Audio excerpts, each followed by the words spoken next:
Once upon a time, there was a man named Jacques de Norvins.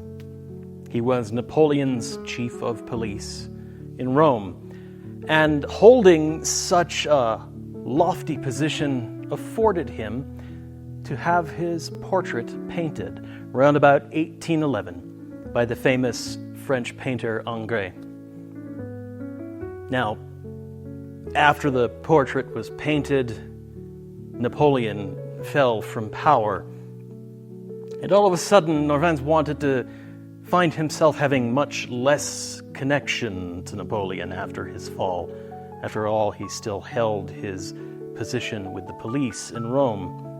And so he had the painting altered. Either Ingres did it or one of his students did. But they painted to the left side of the picture a large flowing red drape over what had once been a tall column with the bust of a man on it. The bust of Napoleon's son, who during the Empire was known as the King of Rome.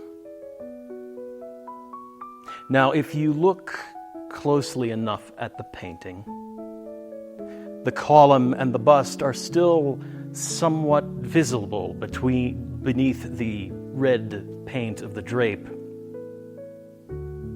Still there, but outlines of the chin and the nose, the top of the plinth of the column.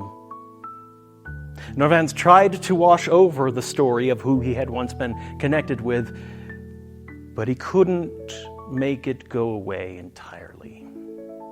Some of that evidence still shone through. Now, the history of art is full of little details like this, where one can see evidence of changes made to paintings, either after the fact or even while the works were still in progress. Bits of sketch that don't match up with the final painting, or a mistake that was painted over. Layers show through layers. Sometimes these changes and these layers and these overpaintings are easy to spot, and some of these changes take a lot of modern technology to uncover, but the changes are there. And once they've been seen either with the eye or with the help of technology, the changes are hard to ignore. And they change the story the painting is telling somewhat. They change the story of how the picture itself evolved.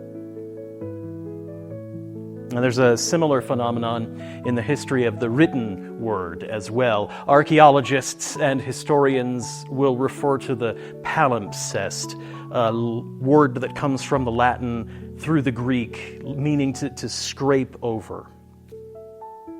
Long ago, animal skin parchment was very expensive and very hard to come by.